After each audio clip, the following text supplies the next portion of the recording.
En aquella época, Carmen tenía 56 años y una apariencia de mujer firme, una de esas que la gente admira sin entender realmente cuánto ha tenido que sostener sola. Vivía en un ático luminoso, con vista a la ciudad, y manejaba una red de tiendas de decoración que había construido desde cero. Aún así, por dentro seguía siendo una madre que gira alrededor de un único sol. Su hijo Rafael, ya casado, pero todavía el centro emocional de su vida. Aquel sábado parecía uno de esos días programados para salir bien. La inauguración de la casa nueva de los suegros de Rafael estaba prevista para la noche, y Carmen llevaba semanas pagando facturas, ajustando detalles y transfiriendo sumas que muchos tardarían años en reunir. Frente al armario tenía el vestido elegido colgado con cuidado, y sobre la cama, el regalo envuelto con papel grueso y elegante, una pieza costosa encargada con meses de anticipación. Se veía tranquila, pero en el fondo esperaba algo simple: ser tratada como parte de la familia que ella misma ayudaba a sostener. Mientras aplicaba un labial suave frente al espejo, disfrutó por un instante de la ilusión de que aquella noche quizá todo sería distinto. Había preparado incluso un pequeño discurso de agradecimiento, imaginando, ingenuamente, que alguien la invitaría a decir unas palabras por haber financiado casi todo el evento. Ella no quería protagonismo, solo respeto. A las 19:44, todavía creía que, por fin, algo se acomodaría entre todos. El silencio del apartamento la envolvía como si el destino la estuviera preparando. Pero a las 19:45, su celular vibró. Un único mensaje transformó la atmósfera entera. «Mamá, no hace falta que vengas. Mis suegros no quieren que estés aquí esta noche». Fue leído una vez, 2, 3 veces, pero nunca cambió. Durante varios segundos, Carmen no reaccionó. El teléfono quedó en su mano como si pesara el doble, y el silencio del cuarto se volvió casi violento. El vestido seguía colgado en la puerta del armario, impecable, esperándola, como si no entendiera que todo había cambiado en un solo mensaje.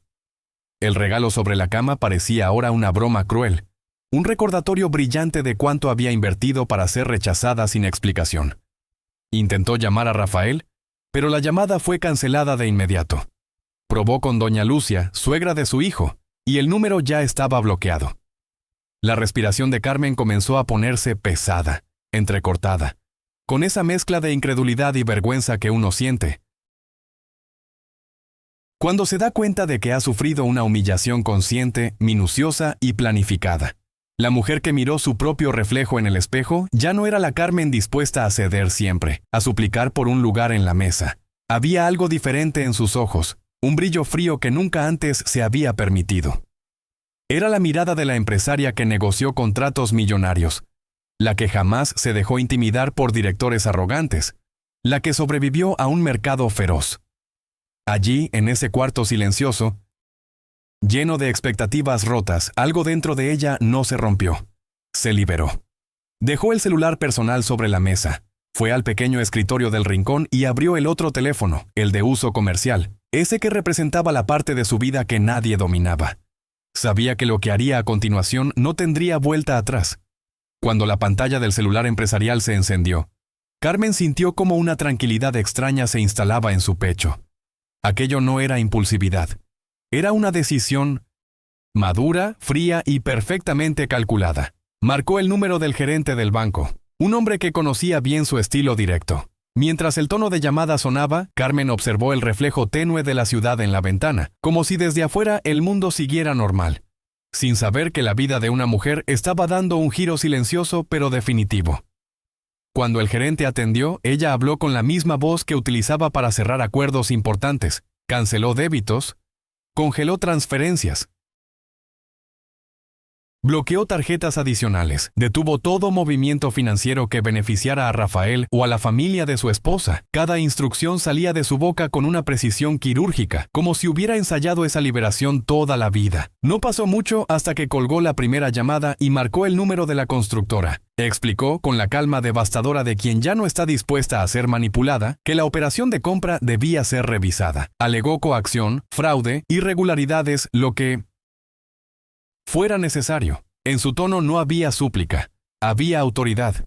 Ella era la pagadora principal, la responsable de cada centavo transferido, y desde ese momento, La principal fuerza para retrasar, congelar y complicar la entrega de aquella casa que pretendían inaugurar esa misma noche. Cuando terminó de hablar, se recostó en la silla, sintiendo una mezcla de cansancio y claridad. Era la primera vez en mucho tiempo que actuaba desde el amor propio, no desde el miedo a perder a alguien.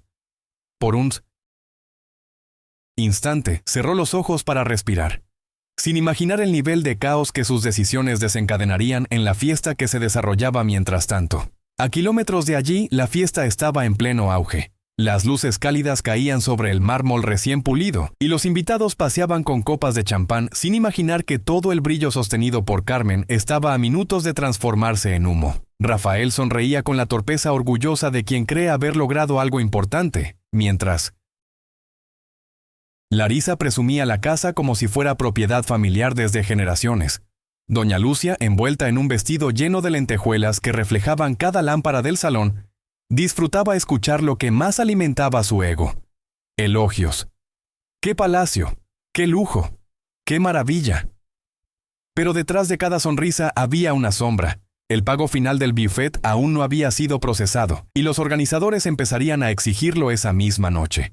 Rafael, confiado en que el dinero de su madre era eterno y inagotable, no sospechaba que en ese instante sus tarjetas ya estaban canceladas. A las 21:10, mientras el bullicio de la fiesta aumentaba, un hombre del servicio de catering se acercó a Rafael con un gesto tenso. Le mostró la terminal de pago. La transacción había sido rechazada. Rafael se rió nervioso, repitió el intento con otro de sus relucientes tarjetas metálicas, también bloqueada. A su alrededor, algunas miradas curiosas comenzaron a surgir, como chispas peligrosas antes de un incendio.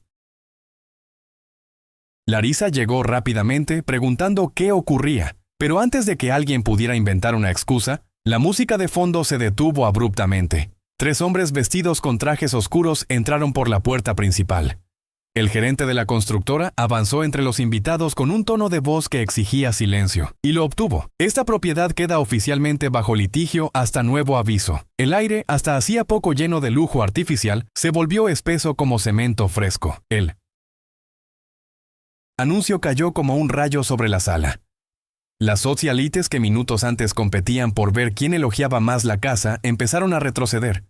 Algunas murmurando, otras grabando discretamente con el celular. Doña Lucia quedó petrificada, con los ojos muy abiertos, y Larisa se aferró al brazo de Rafael como si el mundo estuviera derrumbándose, que, de hecho, lo estaba. El gerente explicó con voz firme que la pagadora principal, Carmen, había reportado irregularidades, y por ello la casa sería lacrada de inmediato por el equipo jurídico de la constructora. Rafael intentó hablar, pero su voz se rompió entre la incredulidad y el terror.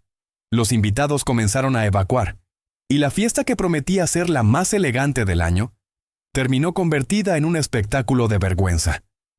La casa fue sellada con una cinta amarilla que parecía un recordatorio brutal de que nada construido sobre abuso y manipulación prospera. Mientras el caos se apoderaba del lugar, en su apartamento Carmen se recostaba en la bañera, dejando que el agua caliente calmara el temblor acumulado en el cuerpo. A lo lejos, en la habitación, su celular personal no dejaba de vibrar. Rafael, Larisa, Doña Lucia, llamadas insistentes, desesperadas, casi suplicantes.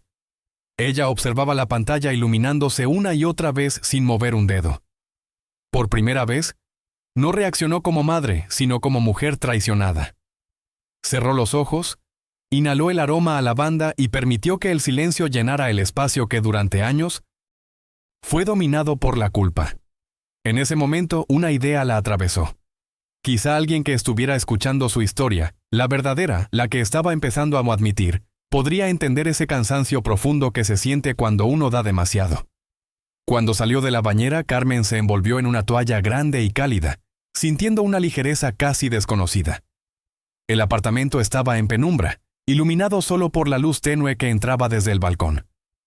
Caminó despacio hasta la sala, donde el regalo aún seguía sobre la mesa, intacto, envuelto en aquel papel grueso que antes representaba afecto, y ahora no era más que una evidencia muda de su ingenuidad.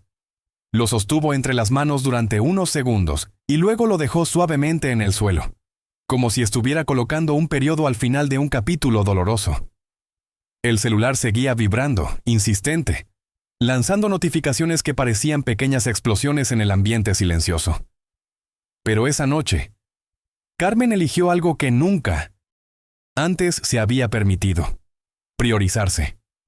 Abrió la puerta del balcón y dejó que el aire nocturno entrara, frío pero reparador. Desde allí, la ciudad parecía un tablero infinito de luces, indiferente al hecho de que su vida había cambiado para siempre en cuestión de horas. Carmen apoyó los brazos en la barandilla y permitió que los pensamientos se asentaran. Recordó cada humillación disfrazada de broma, cada decisión financiera que tomó para ayudar, cada silencio que tragó para evitar conflictos. Y entonces comprendió que su dolor no venía solo del rechazo, sino del tiempo que perdió creyendo que el amor debía ganarse a través de sacrificios. A lo lejos, escuchó un trueno suave, como si el cielo también estuviera exhalando cansancio. Y allí, por primera vez en muchos años, Carmen sintió que tenía permiso para dejar de salvar a quienes nunca pensaron en salvarla a ella. A las 23:02, mientras decidía si prepararse un té o simplemente acostarse, el silencio del apartamento fue interrumpido por un golpe fuerte en la puerta. No era el timbre, era un puñetazo directo, desesperado. Carmen se quedó inmóvil unos segundos, con el corazón acelerando en un ritmo que no esperaba volver a sentir a su edad. Otro golpe, y otro. Esta vez acompañado de la voz de Rafael al borde del quiebre. «¡Mamá, abre! ¡Por favor, abre!». Él había ido hasta allí. Carmen se acercó despacio, no por miedo, sino porque por primera vez estaba midiendo si la persona al otro lado de la puerta merecía su energía. Al fin, sin mirar por la mirilla, vio a su hijo con el traje arrugado, el rostro desencajado y esa mezcla de rabia y súplica que siempre usaba cuando necesitaba algo. Pero ella ya no era la misma. Decidió abrir, pero solo un poco, apenas lo suficiente para que él entendiera que ella estaba allí. No disponible, no dócil, solo presente. Rafael entró empujando la puerta, agitado, hablando demasiado rápido, repitiendo frases que buscaban justificar lo injustificable, que la suegra no quería problemas, que Larisa estaba estresada, que él mismo había sido presionado, mentiras viejas, envoltorios nuevos. Carmen lo observó sin interrumpirlo, permitiéndose ver a su hijo como un adulto que tomaba decisiones crueles, no como el niño que alguna vez protegió. Cada palabra que él decía sonaba más hueca, más ajena. Cuando por fin guardó silencio, ella solo respondió con una calma que lo descolocó. «Hoy entendí quién soy para ustedes». Esa frase, simple pero definitiva, cayó sobre Rafael como una sentencia que él no esperaba enfrentar. Rafael trató de acercarse, pero Carmen retrocedió un paso, no por temor, sino para marcar un límite que nunca antes se había permitido. Él quiso tocarle el brazo, pero ella levantó la mano en un gesto firme, casi simbólico, que lo detuvo en seco. Por un momento, el silencio entre ellos fue tan denso que parecía ocupar todo el espacio del apartamento. Carmen vio entonces algo que no esperaba. No culpa, no remordimiento, sino miedo. Miedo a perder beneficios, a sin enfrentar responsabilidades, a no tener más a quien culpar. Y en ese instante entendió que durante años había confundido dependencia con amor. Rafael comenzó a llorar, lágrimas rápidas y ruidosas. Pero Carmen ya no reaccionaba con el instinto automático de consolar. Lo miró con una serenidad dolorosa, como quien finalmente acepta una verdad que llevaba demasiado tiempo evitando. Ella le pidió que se sentara no por cariño, sino por claridad. Necesitaba que la escuchara sin interrupciones. Carmen habló despacio, eligiendo cada palabra como un bisturí que corta sin temblar. Dijo que conocía todas las maniobras financieras que él y Larisa habían escondido, que sabía del plan para usarla como avalista sin informarla, de las presiones sutiles, de la manipulación emocional disfrazada de necesidad familiar. Rafael intentó negar, pero ella continuó. «No tengo más espacio para el dolor que ustedes producen», dijo con una voz suave pero irrompible. Él se desplomó en la silla, derrotado, por una fuerza que no era grito ni violencia, era la verdad. Por primera vez, Rafael sintió que su madre estaba realmente inalcanzable, no porque se alejara, sino porque finalmente se había encontrado a sí misma. Cuando Rafael finalmente dejó de hablar y de llorar, Carmen abrió la puerta del apartamento en silencio. No lo echó con gritos ni insultos, simplemente la mantuvo abierta, señalando que la conversación había terminado. Él entendió. Se levantó con movimientos torpes, como si su cuerpo pesara más de lo habitual, y caminó hacia la salida sin mirarla a los ojos. Antes de cruzar el umbral, murmuró un perdón, casi inaudible, más por desesperación que por arrepentimiento genuino. Carmen no respondió. Solo sostuvo la puerta hasta que él salió. Y la cerró con una suavidad que contrastaba por completo con la montaña de emociones que se derrumbaba dentro de ella. Apoyó la frente en la madera un instante, no para llorar, ya no tenía lágrimas, sino para sentir el cierre literal y simbólico de una etapa que había durado demasiado. Se quedó allí, en silencio, escuchando cómo los pasos de Rafael se alejaban por el pasillo. Ese sonido que durante años significó «mi hijo está llegando», ahora significaba otra cosa, libertad. Caminó hacia el centro de la sala, encendió la luz y por primera vez observó su propio hogar con una mirada nueva. Era como si solo ahora notara los cuadros que ella misma eligió. Las plantas que había cuidado, los muebles que compró sin pedir aprobación. A nadie. El teléfono volvió a vibrar sobre la mesa. Mensajes de Larisa cargados de reclamos, exigencias y dramatismo. Pero Carmen lo tomó y desactivó las notificaciones. No más urgencias inventadas, no más «tú tienes que ayudarnos», no más deudas emocionales. Esa noche, su silencio fue su declaración de independencia. Al entrar en su habitación, Carmen sintió un cansancio distinto, no físico, sino ese agotamiento que aparece cuando uno finalmente se atreve a soltar una carga que llevaba demasiado tiempo escondida bajo la piel. Se sentó en la cama y dejó que sus hombros cayeran, como si recién ahora recordara lo que es ocupar espacio sin pedir permiso. Miró el vestido que aún colgaba en la puerta del armario, impecable, esperando una fiesta que nunca la quiso allí. No lo guardó. Simplemente lo dejó colgado, como testigo silencioso del antes y después. En lugar de llorar, respiró hondo y sintió un alivio extraño, casi desconcertante. Aquella noche entendió que a veces la vida no te arrebata algo, te lo devuelve. Se acostó por fin, con la habitación en penumbra y la ciudad respirando detrás de la ventana. No intentó distraerse del dolor ni buscar explicaciones para lo que sucedió. No revisó mensajes, no imaginó reconciliaciones. No se culpó por no haber visto antes lo que ahora era evidente. Solo permitió que el silencio la envolviera, como una manta tibia. Y mientras se acomodaba en la cama, sintió una calma nueva, una que en toda su vida adulta casi no había experimentado, la de haber actuado por sí misma, sin miedo a decepcionar a nadie. Aún así, su historia no terminaba allí. Lo que estaba por construirse, la nueva vida que ya empezaba a asomarse, necesitaba ser contado, porque muchas veces la fortaleza nace en los lugares donde creíamos que solo había ruinas. A la mañana siguiente, Carmen despertó antes de que el sol saliera, con esa claridad interna que solo aparece después de una decisión irreversible.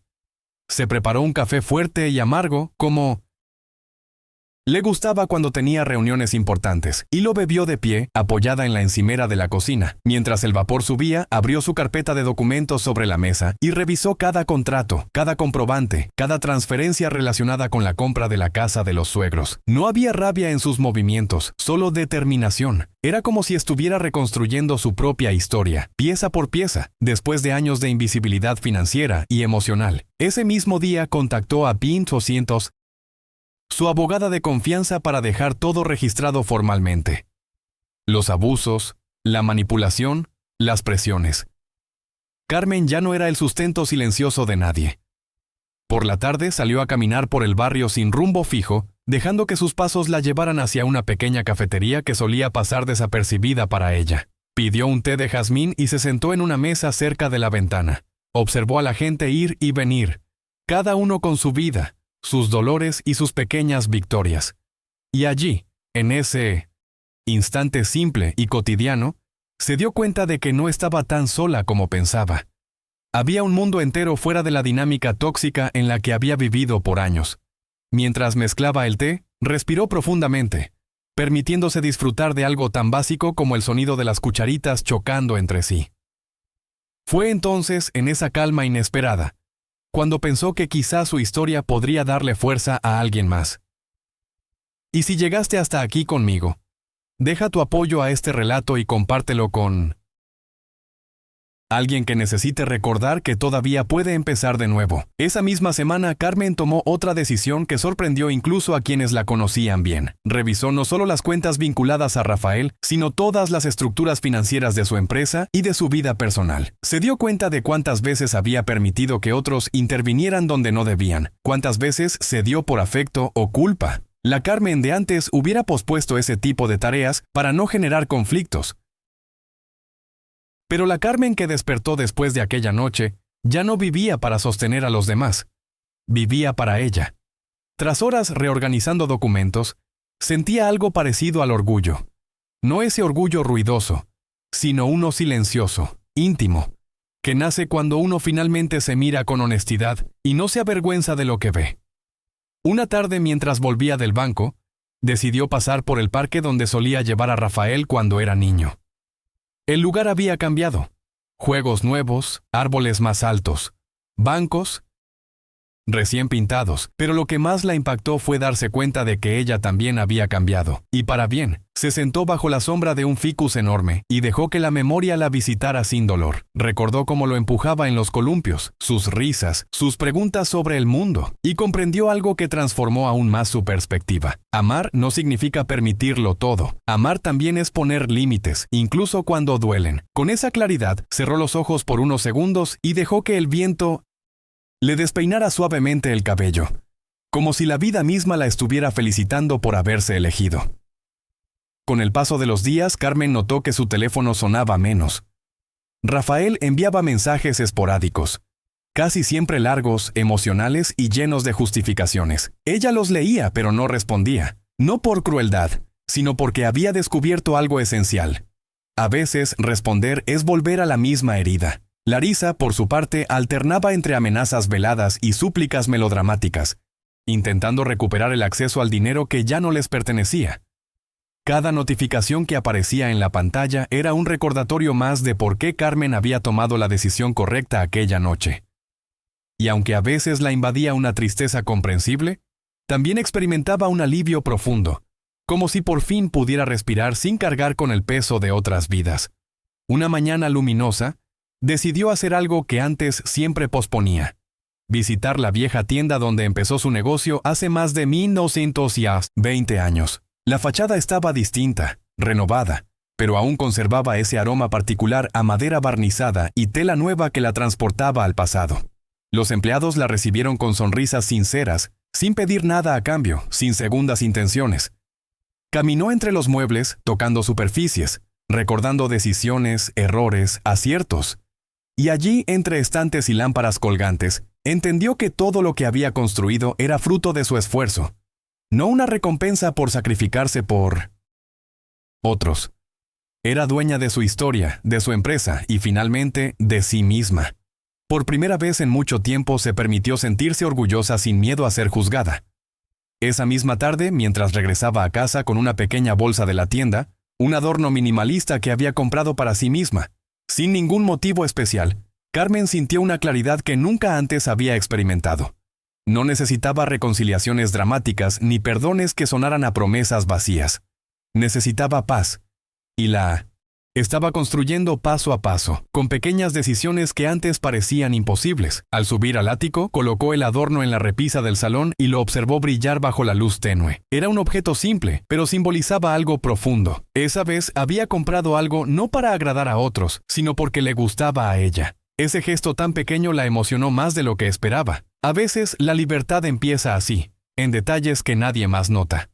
Esa noche, antes de dormir, abrió el diario que Stundinsion había dejado olvidado durante años y escribió una frase sencilla, casi un susurro.